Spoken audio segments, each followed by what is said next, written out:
Hello! Si vous êtes afropreneur et que vous voulez développer votre entreprise ou si vous voulez vous lancer dans une aventure entrepreneuriale, alors je vous dis bienvenue au podcast du village de l'afroprenariat. Je m'appelle Blériot Tcheko et je suis afropreneur au sein d'Aperaf, une foodtech spécialisée dans la cuisine africaine. J'espère que vous allez aimer cet épisode, j'espère que vous allez apprendre au moins un enseignement et si c'est le cas, je vous invite à partager, liker et commenter. Alors c'est parti, bonne écoute. Bonjour à tous et bienvenue au podcast du village de l'afroprenariat. Aujourd'hui, je reçois Olivier Bossa, président du CIAD et de Résonance Nord-Sud. Le CIAD, c'est le service international d'appui au développement qui aide et accompagne des projets économiques pour le développement durable en Afrique. Et Résonance Nord-Sud, c'est un incubateur porté par le CIAD qui accompagne la diaspora africaine dans ses projets entrepreneuriaux. Bonjour Olivier. Bonjour Bléo. Comment ça va? Ça va, merci. Merci pour l'invitation. Merci à toi d'avoir répondu présent. Donc ça va se passer en fait en 3 parties. D'accord. Une première partie, on va parler un peu de toi. Une deuxième partie, on parlera du CIAD. Cette deuxième partie finalement elle va être divisée en 2 parties. On va parler du CIAD, insister un peu sur le CIAD. Après, on va parler de Résonance Nord-Sud. Et dans un dernier temps, on parlera de l'afroprenariat en général, de ton avis, les solutions que tu peux apporter ou proposer à des entrepreneurs de la diaspora ou des entrepreneurs africains. Et aussi éventuellement, si tu as des livres à recommander pour nos auditeurs. Tout à fait. Très bien. Olivier, est-ce que tu peux te présenter s'il te plaît? Alors, Olivier Bossa, je suis,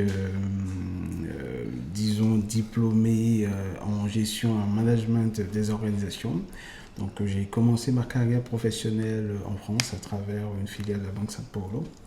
Et ensuite, au début des années 2000, j'ai eu une envie d'Afrique. Donc, ce qui m'a amené à parcourir l'Afrique, toujours à travers le conseil financier. Donc, j'ai eu à faire plusieurs pays. Donc, conseil financier qui était porté plus vers les entreprises à travers l'accompagnement d'un certain nombre de fonds d'investissement tels que investisseurs et partenaires. Et ensuite aussi, on a apporté du conseil aux banques à travers une offre qu'on a développée avec Barchem qui a permis justement un accompagnement. On a fait aussi de l'appui institutionnel et c'est là que le lien avec le CIAD intervient puisque ça nous a permis à un moment donné de pouvoir travailler avec un certain nombre de gouvernements sur l'approche incubateur et surtout aussi sur le développement du crédit vers les jeunes. Et donc à partir de là, il y a eu une véritable envie de m'engager autrement pour le développement de l'Afrique et donc ce qui m'a amené tout doucement vers le CIAD. Merci Olivier pour cette présentation. Merci. On va revenir quand même. Moi, j'aime bien comprendre un peu qui est derrière toutes ces initiatives, pourquoi tu as fait ces choix-là. Olivier, du coup, Olivier, tu es de quelle origine? Alors, je suis d'origine béninoise. Okay. Je suis d'origine béninoise, né en France. Une partie de mon adolescence passée au Bénin et ensuite toute ma vie en France. Donc, en France, ok. Donc, ça veut dire quoi? Ça veut dire que tu es né en France? Je suis né en France, je suis rentré après parce que mes parents, comme moi, avaient envie d'Afrique, donc sont repartis. Okay. Et donc voilà, donc je me suis retrouvé au Bénin, fait une adolescence au Bénin. C'était à quel âge à peu près? Je suis reparti au Bénin, j'avais, si je ne me trompe pas, j'avais 4 ans. 4 ans, ok. C'est marrant. Moi, j'ai à peu près le même parcours. Mais moi, j'ai fait que 2 ans en France, que j'ai à Paris, que 2 ans, et je suis rentré et j'ai passé vraiment mon adolescence au C'est vrai que si t'es au tout début des années, ça me fait donner à peu près mon âge, mais c'était au niveau des années 70 où, il y avait cette envie pour les parents de repartir, participer au développement, parce que c'était les années après les indépendances. Okay. Donc voilà. Et je pense que on s'est retrouvés aussi un peu plus tous dans cette aventure africaine où on se dit même quand on a vécu en France ou qu'on est français et qu'on est d'origine, africaine, on a toujours cette envie d'apporter sa compétence et surtout aussi de faire en sorte que les choses puissent bouger. Donc ce qui explique un tout petit peu, tous mes différents engagements, parce qu'au-delà justement de l'engagement professionnel, il me fallait trouver aussi un engagement à la fois associatif où je pouvais donner de mon temps, mais surtout aussi apporter toute l'expertise accumulée depuis toutes ces années-là en Afrique. Donc voilà, et je me suis dit qu'il fallait vraiment trouver une organisation qui puisse aller dans le sens aujourd'hui de mes envies, de mes besoins, et le SIAD présentait toutes ses caractéristiques, et voilà, donc c'est pour ça que je me suis dit, bon, il faut que je m'engage, parce que au-delà, je vais dire, d'un engagement personnel, il fallait aussi mettre cet engagement au profit du collectif, et donc l'aventure au SIAD a commencé il y a quelques années. Tu vas un peu trop vite. Moi, je vais rester encore, je vais rester encore aux prémices finalement de ta personne, finalement de ton vécu. Donc tes parents, en fait, si je comprends bien, ils sont nés ici ou... Non, mes parents ne sont pas nés ici. Mes parents, ils sont nés au Bénin. Donc mon père est venu après ses études secondaires. Donc venir étudier en France et ils se sont connus ici. Et donc je suis rémois, je suis né en Champagne. Ok. Donc ça veut dire que tes parents font quand même partie des tout premiers, premiers Africains qui sont venus. Parce que, tout à fait. Quand tu dis les années 70, on rentre au Bénin, c'est même plutôt là où on avait en tout cas la plupart de la grande migration qui commençait de l'Afrique à l'Europe. Oui, ils étaient un peu à l'inverse en fait. Ils étaient un peu à l'inverse. Bon, il faut dire aussi que c'était une immigration, disons, beaucoup plus estudiantine qu'économique. Bon, comme vous le savez, le Bénin était le quartier latin de l'Afrique. Donc, une grosse immigration qui est venue juste au moment des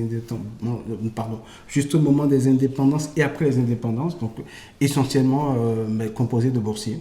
Donc, mes parents faisaient partie de ce lot d'étudiants venus pour justement accompagner un tout petit peu plus, je veux dire, cette nouvelle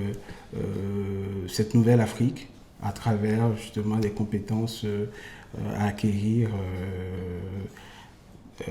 en métropole. En métropole, ok, intéressant.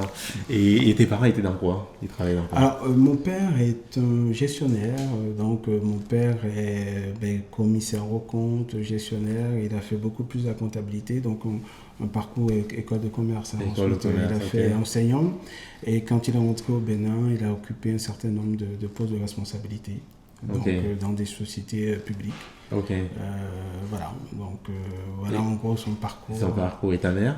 Ma mère, elle a travaillé essentiellement dans le domaine bancaire. Donc voilà, elle était dans le domaine bancaire, donc toute sa carrière en banque jusqu'à sa retraite. Donc, voilà. Ce qui explique un peu finalement toi ton parcours que tu as choisi. Tout à fait, mon parcours aussi. Et puis je pense que les parents sont avant tout aussi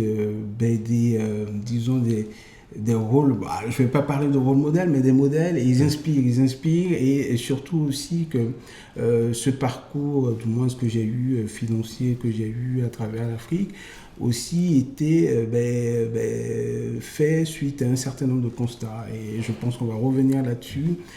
L'Afrique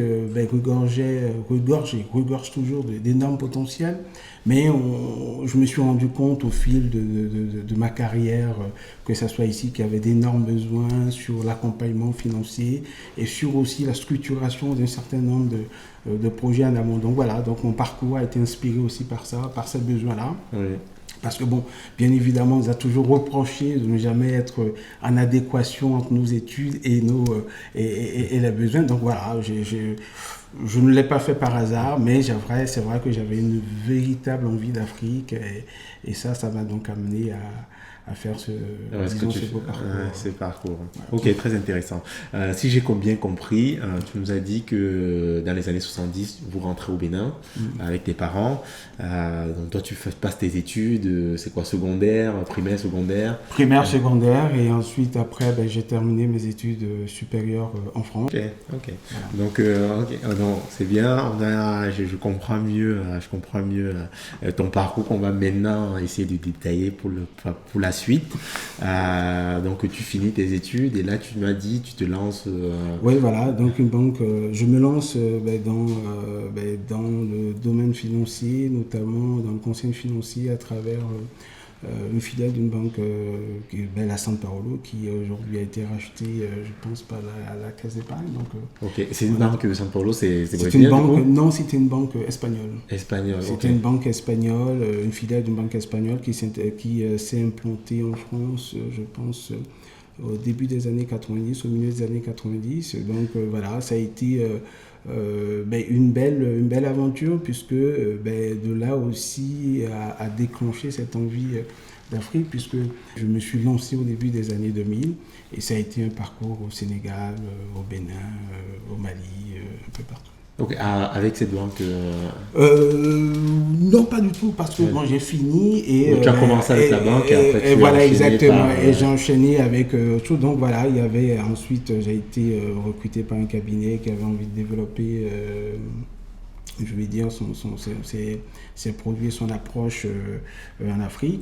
Et donc, à travers ça, on a pu développer aujourd'hui beaucoup, notamment, on était beaucoup plus sur le Sénégal. Okay. Donc, on a pu développer une approche financière. Et après, je me suis lancé.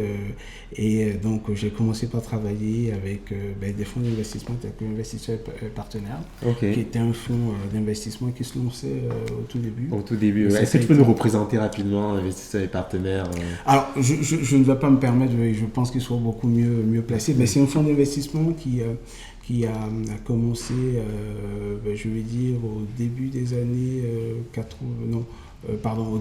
2000, et qui, et jusqu'à présent, je pense que ça a été une belle réussite et ça continue à être une belle réussite. Investisseurs partenaires, c'était beaucoup plus au Bénin, où on a servi, je vais dire,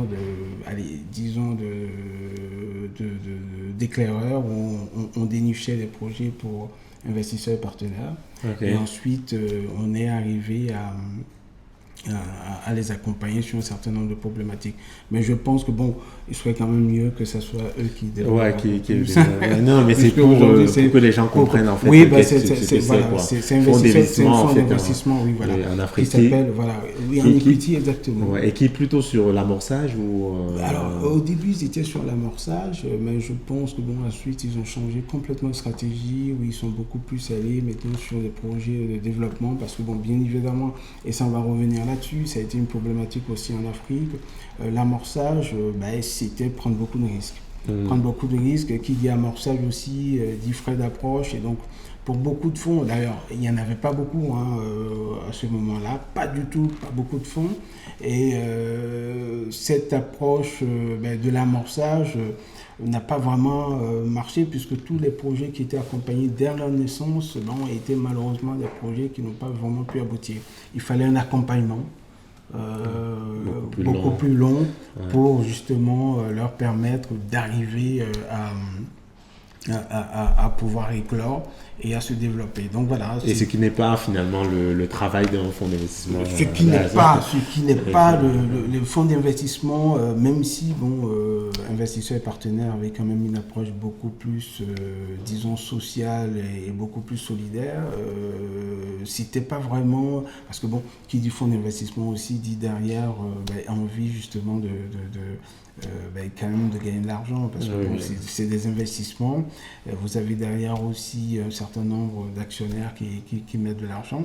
Donc voilà, je pense que ça a été, c'est toujours une belle réussite, puisque ça a permis aussi à beaucoup d'entreprises en Afrique, à travers ces investissements, de pouvoir voir le jour. Mais comme tu le dis bien, c'est pas le but d'un fonds d'investissement. Un fonds d'investissement est beaucoup plus là pour accompagner au développement. Il existe des fonds d'investissement qui sont sur l'amorçage, mais il y en a de moins en moins aujourd'hui en Afrique. On va bientôt passer au SIAD.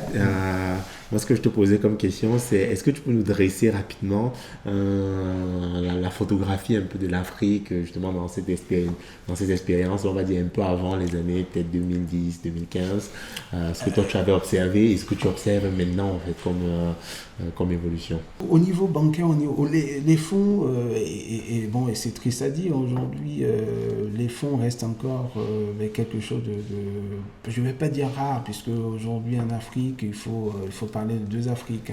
On a une Afrique déjà subsaharienne, qui était un peu plus en retard que l'Afrique, que je dirais maghrébine.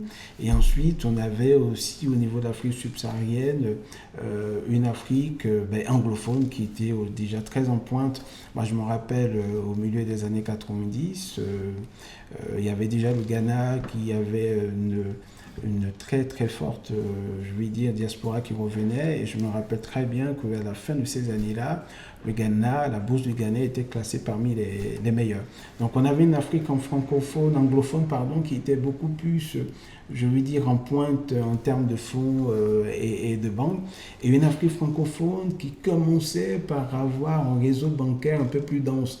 Je pense que ça avait vraiment, du moins l'installation des banques ont vraiment commencé au milieu des années 90 et ont commencé, par s'implanter véritablement avec une approche beaucoup plus,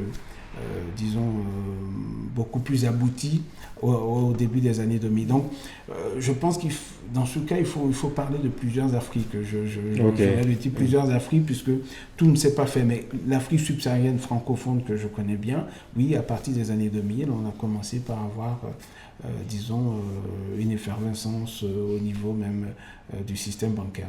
Au niveau des fonds, non. Moi, je me rappelle qu'au niveau des fonds, il n'y avait que IEP qui était le seul fonds, en tout cas français, surtout français, à être implanté en Afrique.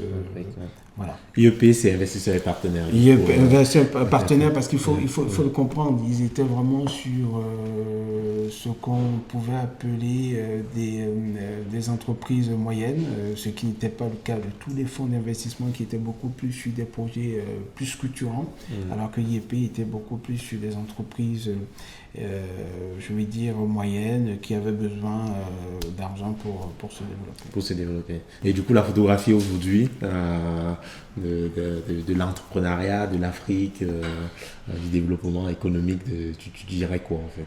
Alors, si je prends aujourd'hui, oui, il y a une très très belle dynamique, mais le plus gros chaînon manquant, et pour moi aujourd'hui, le plus gros point noir reste le financement.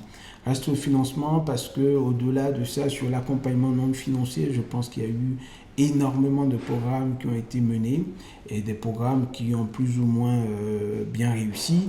C'est vrai qu'on a été focalisé start-up numérique, puisque il fallait accompagner cette forme d'entreprise. Il y a les autres aussi qui ont été plus ou moins, je vais dire, accompagnés, mais bon, ils n'ont pas été, ces entreprises-là n'ont pas eu la même attention que pouvaient avoir les startups. Maintenant, aujourd'hui, je pense qu'il y a un super bon écosystème aujourd'hui de l'entrepreneuriat en Afrique, notamment au niveau de l'accompagnement et de l'accompagnement non financier. Mais il reste pour moi encore un gros point à résoudre, c'est le financement de ces entreprises. Le problème du financement qui est un problème qui revient à chaque fois qu'on pose ce tableau. Et du coup, si j'ai bien compris la transition, tu es chez Barchen, tu évolues avec justement, comme tu disais, l'accompagnement sur des projets, l'accompagnement des institutions, l'accompagnement des banques, l'accompagnement des institutions. Ouais. Et en parallèle de ça, en fait, tu te lances dans le SIAD aussi. Voilà, exactement, tout à fait. Et du coup, et pourquoi tu as choisi le SIAD? Qu'est-ce que le SIAD déjà? Alors, le SIAD, c'est le Service international d'appui au développement. C'est une organisation trentenaire qui a été créée en 1988. Par les bonnes volontés qui ont compris qu'il fallait apporter au continent je vais pas dire une assistance, mais un appui, mais à travers l'entrepreneuriat. Donc cette idée, elle est partie du fait qu'il fallait autonomiser les populations d'Afrique à travers justement l'entrepreneuriat et à travers aussi des projets qui pouvaient leur permettre d'avoir une certaine autonomie financière. Donc voilà, donc cet engagement a été, je vais dire, quelque part plus que normal, puisque ça correspondait mais complètement à ce que j'ai développé dans ma vie professionnelle, puisque, comme je le disais précédemment, cette connaissance de l'environnement entrepreneurial en Afrique m'a permis d'acquérir un certain nombre de compétences et surtout aussi d'expertise. Et je me suis dit, cette expertise, il fallait le mettre au service du plus large, parce que quand on est dans le secteur privé, on est sur des cibles bien déterminées. On n'arrive pas à atteindre, on n'arrive pas à atteindre toutes les cibles qu'on souhaite. Et donc, mon engagement était aussi atteindre des cibles que, je vais dire, entre guillemets, ma vie professionnelle ne me permettait pas d'atteindre. Et c'était, on n'aime pas souvent dire ce mot-là, c'était les couches les plus vulnérables. Donc, mon engagement au SIAD, pour moi, était un complément à ce que je pouvais faire. Du moins, c'est un complément à ma vie professionnelle. Et donc, cet engagement, là, est venu... disons à partir de 2014, pardon, okay. À partir de 2014, et donc à travers justement les comités crédit, les comités d'engagement du SIAD, et ensuite à partir des années 2015-2016 au niveau du conseil d'administration. Ok. Et c'est depuis, du coup, c'est quoi? C'est depuis 2015 que tu es président Donc, c'est depuis 2016, depuis juin 2016. Donc, je suis président du SIAD depuis bientôt 4 ans. Ben non, depuis plus de 4 ans déjà. Et donc, voilà, donc une présidence qui m'a permis de croître mon engagement au service du développement en Afrique. Et cet engagement aussi m'a permis, au-delà de ce que je pouvais espérer, m'a permis de connaître aussi une autre facette du continent, okay. Notamment à travers les projets de développement. Donc je reviendrai là-dessus plus très bien. Et en fait, quand tu décides ça, c'est quoi? Tu mènes une carrière professionnelle parallèle au SIAD ou finalement tu bascules totalement? Non.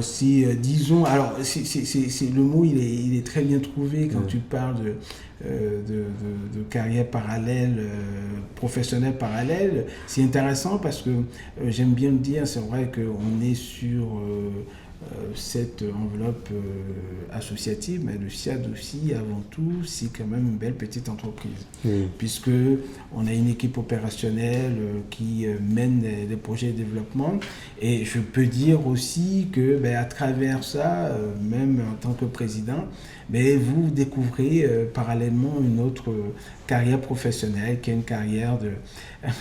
Alors, je vais emprunter ce mot à l'informatique, de développeur en fait de projets économiques en Afrique. Et c'est vrai que le mot est bien trouvé, c'est une carrière, disons, en guillemets, professionnelle parallèle. Ok. Mais du coup, moi, ma question, c'était vraiment de savoir, est-ce que tu as laissé ce que tu faisais ou est-ce que tu avançais j'avançais, bien sûr, bien évidemment, j'avançais parallèlement, et je pense que c'était assez, j'avance toujours parallèlement, et c'est assez complémentaire, parce que après, je reviendrai là-dessus, ça m'a permis de reprendre encore d'autres casquettes assez intéressantes. Donc aujourd'hui, avec comme fil conducteur, aujourd'hui je suis un peu l'évolution de ma carrière, avec comme fil conducteur l'entrepreneuriat et la formation. La formation. Ouais. Ok. Donc, l'entrepreneuriat, la formation et même la finance. Pour qu'on comprenne bien, ça veut dire que tu es président du SIAD, pour lequel justement tu as tout ce rôle de, comme tu m'as dit, de président. Enfin, c'est toi qui diriges un peu les opérations, si j'ai bien compris. Et en parallèle de ça, c'est ça? Oui, alors disons que je suis le dirigeant de la structure qui porte les projets. Au SIAD, il y a la fonction, il y a deux grands organes. Il y a aujourd'hui le conseil d'administration que je préside. Okay. Et ensuite, on a, je vais dire, un volet beaucoup plus opérationnel qui est dirigé par un directeur. Par un directeur, donc voilà. Et qui s'appelle qui s'appelle Colin Mousset, c'est l'actuel directeur du SIAD. Et donc, il était ancien représentant du SIAD au Burkina, donc il a fait aussi une belle carrière au sein du SIAD pour devenir directeur en 2019. Ok. Et en parallèle de ça, on va pas forcément s'attarder dessus. En parallèle de ça, quelles sont tes activités? Non, mais toujours dans les activités de conseil. De conseil, oui, toujours dans les activités de conseil stratégique. Je pense on n'a pas du tout lancé, bien au contraire, on a intensifié un peu plus nos activités. Non, toujours. Et je pense que ce qui est intéressant là-dedans, c'est le fait que je me suis rendu compte que ma carrière professionnelle et mon engagement au sein du SIAD a été complètement complémentaire. Voilà. Ok. Et si je comprends bien, ça veut dire que tu as un cabinet de conseil à toi? Oui, un cabinet de conseil qui a évolué depuis, puisqu'on est resté sur cette approche très stratégique, donc avec le développement d'un certain nombre de marques avec Barchen, avec d'autres, beaucoup plus aujourd'hui dans le conseil.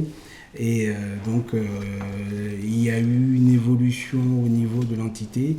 Aujourd'hui, l'entité qui porte cette activité conseil s'appelle Stratéo, donc stratégie et organisation. Stratégie et organisation. Ok. Bon, on va quand même revenir sur le SIAD. Tu m'as dit que c'est une organisation qui est née en 1988, pardon, ça fait il y a une trentaine d'années, c'est une association qui est née des bénévoles, de personnes qui sont engagées justement pour l'appui au développement, comme le nom l'indique. SIAD, c'est j'ai oublié le S. Alors, Service international d'appui au développement. Ouais. Et du coup, le SIAD, essaye un peu de nous présenter le SIAD en détail. Comment c'est organisé? Voilà. Où est-ce que c'est implanté? Qu'est-ce que le SIAD fait concrètement? Alors, donc, le SIAD a été créé, comme je le disais, en 1988. Le SIAD est implanté à Montreuil.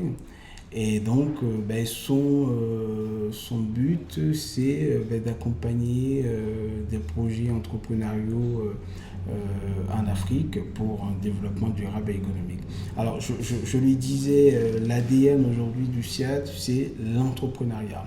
Et donc, en fait, nous, ce qu'on fait, c'est d'accompagner soit des porteurs de projets, tout porteur de projets, des coopératives, les accompagner sur la structuration de leurs projets d'entreprise. Et donc, ces projets se font essentiellement en Afrique. Et donc, ces projets sont financés en grande partie par les bailleurs de fonds.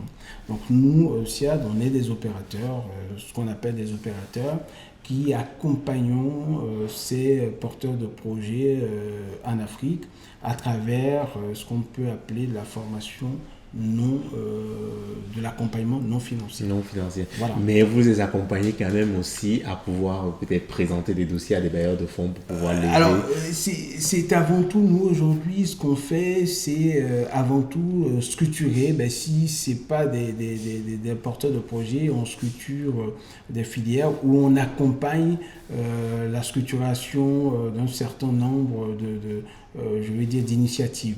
Je vais donner un exemple assez concret sur des projets qu'on accompagne. Par exemple, au Cameroun, on a créé avec notre partenaire AgroPME Grain de Talent, qui est un incubateur qui permet aujourd'hui d'accompagner tout ce qui est projet dans l'agroalimentaire, notamment la transformation. Non, il ne faut pas aller trop vite, c'est une information qui est très intéressante. Je pense que ça sera aussi intéressant pour nos auditeurs. Donc tu disais, il y a un incubateur que vous avez créé qui s'appelle Grain de Talent. Non, Grain de Talent. Grain de Talent, qui est basé à Yaoundé au Cameroun, tout à fait. Qui est un incubateur qui accompagne en fait des porteurs de projets sur l'agroalimentaire. Sur l'agroalimentaire, on s'est spécialisé là-dedans. Je veux dire, donc Grain de Talent, une très bonne initiative aujourd'hui qui a permis au ministère, qui est en partenariat avec le ministère de la Jeunesse du Cameroun, et une initiative qui aujourd'hui permet de structurer un certain nombre d'incubateurs sur l'ensemble du territoire camerounais pour un accompagnement des porteurs de projets, des jeunes porteurs de projets camerounais. Ok, et donc, ça, donc Graines de Talent les accompagne dans quoi Graines de Talent a évolué, a fait évoluer son approche depuis sa création en 2012. Depuis 2012, donc Graines de Talent a beaucoup évolué et maintenant s'est spécialisé dans le secteur agroalimentaire, dans la transformation de l'agro-business. Je ne vais pas parler de l'agroalimentaire, mais de l'agro-business. Et donc, c'est une, c'était une initiative dont on est aujourd'hui fier au SIAD, puisque l'aventure continue et elle continuera, puisque nous sommes en train de développer d'autres projets actuellement au Cameroun avec toujours notre partenaire AgroPME avec des financements européens. Donc, et AgroPME, c'est quoi? AgroPME, c'est un cabinet conseil qui est basé à Yaoundé et qui a une très très longue expertise dans l'accompagnement à l'entrepreneuriat au Cameroun. Au Cameroun, j'imagine sur le domaine agricole notamment. Pas que sur le domaine agricole, mais c'est vrai qu'ils ont une expertise, une valeur ajoutée quand même non négligeable sur le domaine agricole, mais ils essaient aujourd'hui, puisque c'est intéressant de revenir sur leur approche, puisqu'ils ont aujourd'hui, puisqu'on développe ensemble deux gros projets à l'heure actuelle, et qui sont deux gros projets, mais complètement, je ne veux pas dire à l'opposé de l'agriculture, mais qui sont des projets qui s'approchent, mais qui permettent d'avoir des projets dans d'autres secteurs d'activité. C'est quoi les secteurs? Alors, les secteurs, c'est... Voilà, est-ce qu'il ne faut pas que je revienne sur les projets pour donner un peu plus de détails? Oui, exactement. Voilà, donc je pense que tout à l'heure, puisqu'il y a un gros projet qu'on accompagne avec AgroPME qui s'appelle Dias Invest 237, qui est un projet d'accompagnement de la diaspora camerounaise, qui a été financé par l'AFD et qui a pour client le MINRES. Et c'est un projet qui doit accompagner à terme 70 porteurs de projets de la diaspora camerounaise, donc ce qui est aujourd'hui effectif puisque le projet prendra fin dans 3 mois. Donc c'est un projet qui a permis d'accompagner plusieurs secteurs d'activité, notamment dans l'agriculture.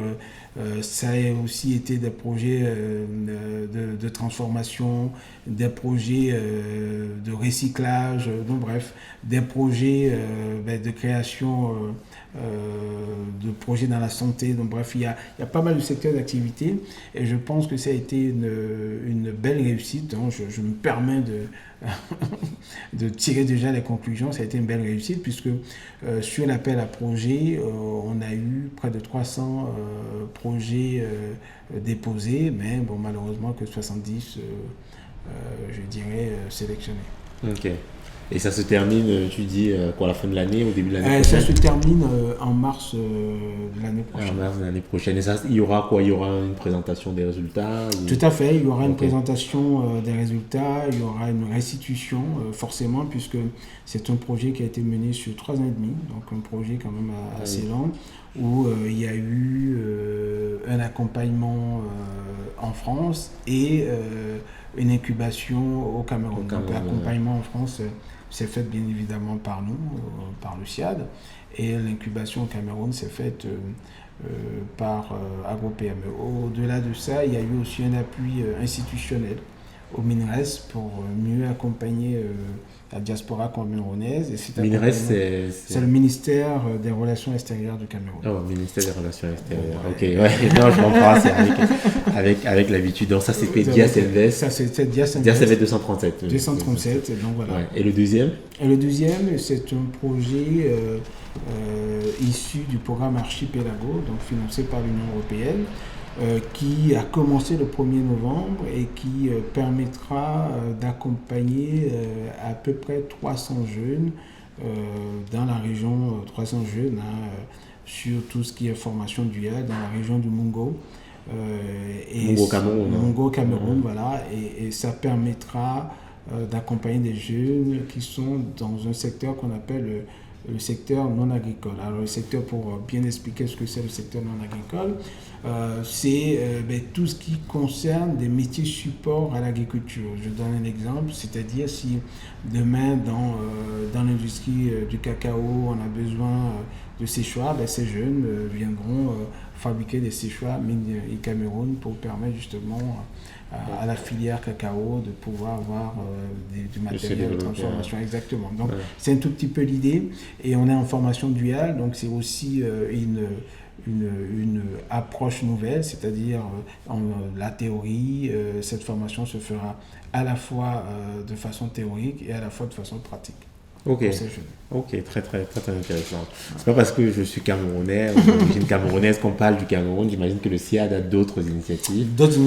Puisque on est installé du moins on a mené des projets dans plusieurs pays, notamment le Burkina où on avait notre antenne régionale. Je dis bien où on avait, puisque aujourd'hui les projets menés au Burkina se font à partir de la France, mais aussi en partenariat avec des partenaires solides sur place. Vous savez très bien que malheureusement la situation sécuritaire du Burkina ne nous permet plus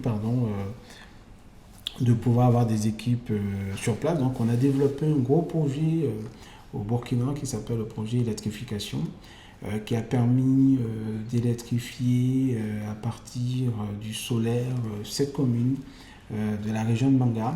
Mais ce qui était intéressant sur ce projet, c'est que l'électricité était un moyen. Je m'explique. C'est-à-dire à travers la mise en place de ces centrales-là, on a voulu, doper le développement économique de ces villages qu'on a électrifiés à travers l'entrepreneuriat. Comme je le disais, le fil conducteur du CIAD étant l'entrepreneuriat.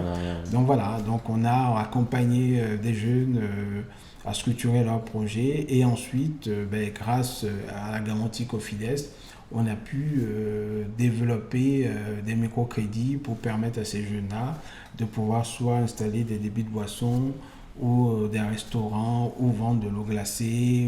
Voilà. Donc c'était vraiment des activités génératrices de revenus.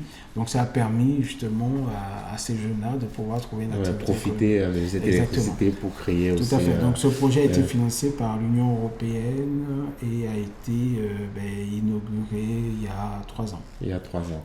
Ok. Et est-ce qu'il y a d'autres pays, sans forcément rentrer en détail des projets, est-ce qu'il y a d'autres pays? Il y a d'autres pays, le Mali, où aussi on a développé beaucoup de projets dans la région de Caille. On a aussi développé des projets à Kenyeba qui permettaient de pouvoir transformer des anciens miniers en agriculteurs. On a développé des projets au Sénégal, donc à travers la filière élevage. On a développé aussi des projets en Côte d'Ivoire. Donc voilà, les pays dans lesquels on a développer pas mal de projets. Pas mal de projets. Et comment est-ce que vous choisissez les projets? Comment est-ce que vous choisissez les pays? Comment est-ce que vous choisissez les porteurs de projets? Parce que je pense que c'est quelque chose qui va intéresser nos tout à fait. Ce qui est intéressant, c'est que dès le départ, nous, on avait eu un positionnement qui était très clair. C'était faire en sorte que notre engagement en Afrique soit un engagement partenarial.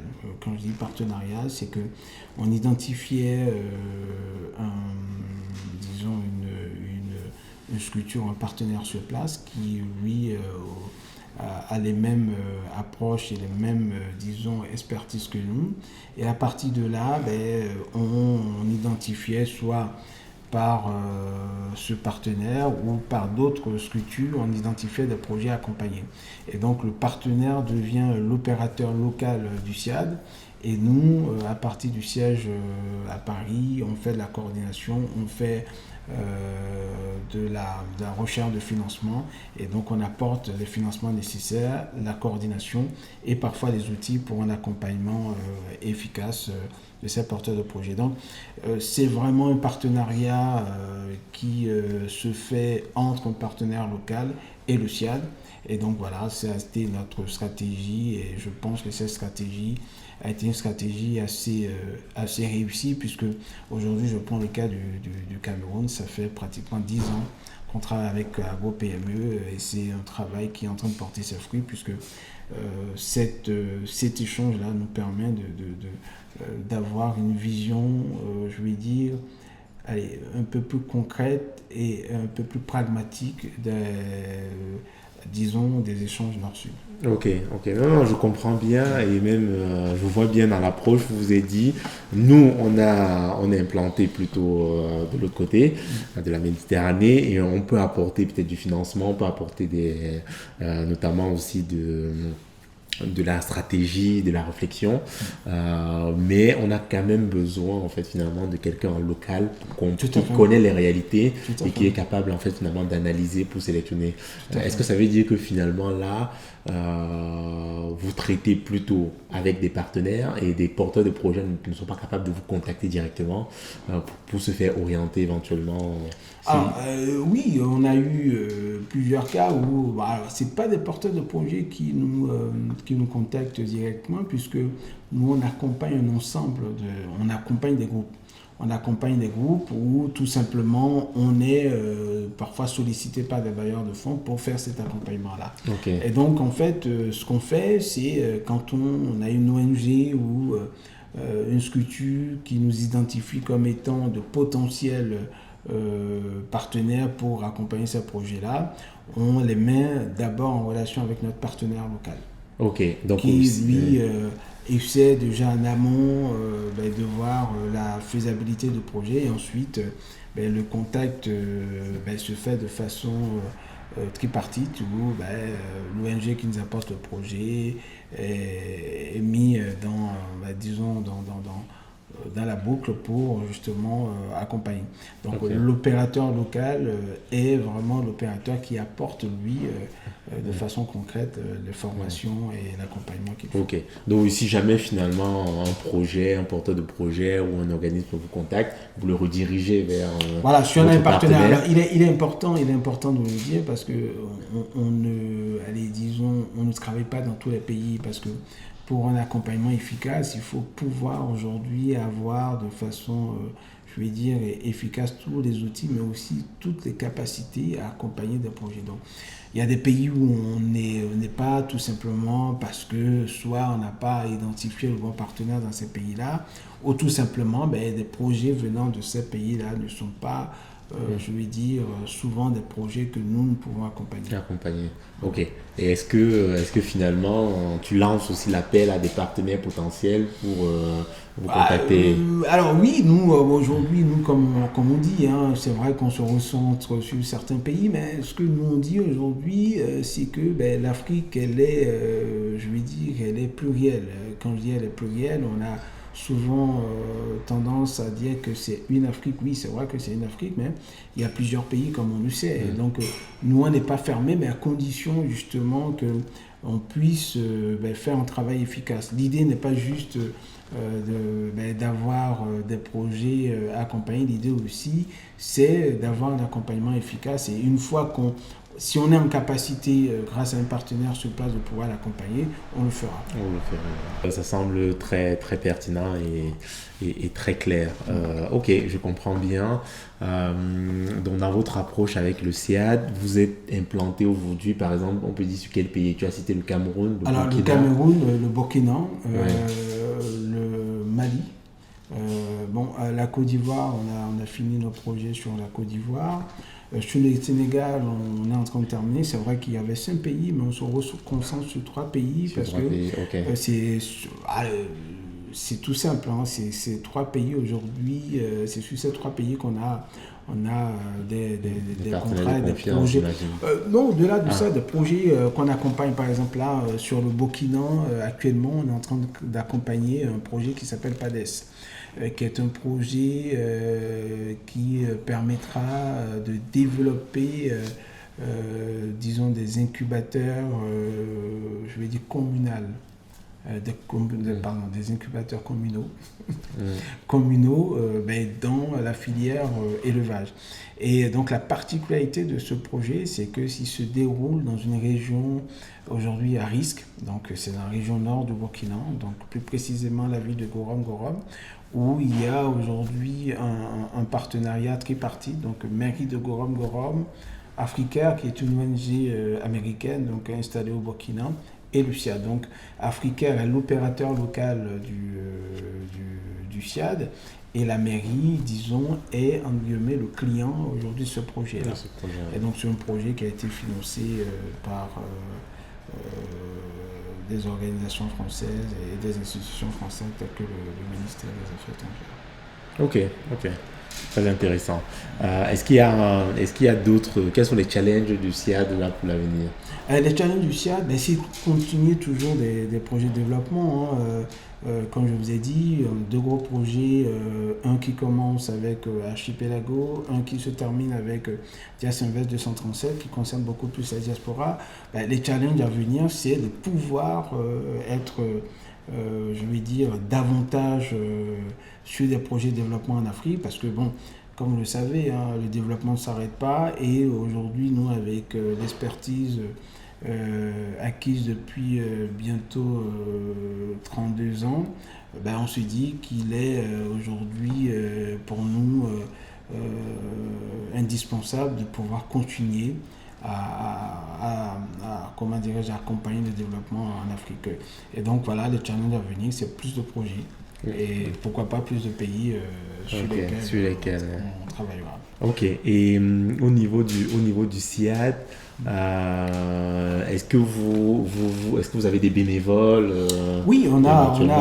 Est-ce que tu lances l'appel à des bénévoles? Merci Bienvenue, puisque c'est aussi un tout petit peu le but d'une organisation comme la nôtre. On a des bénévoles et je pense qu'on a développé une approche assez intéressante. Donc je n'ai pas parlé de ce volet-là, je reviendrai peut-être sur ce volet-là quand on parlera de la diaspora, mais on a aujourd'hui des projets, notamment que ce soit au niveau de Résonance ou de Créer Afrique. On a développé véritablement un gros réseau de bénévoles, puisqu'on faisait des appels aux bénévoles pour accompagner justement des porteurs de projets qui en ont vraiment besoin.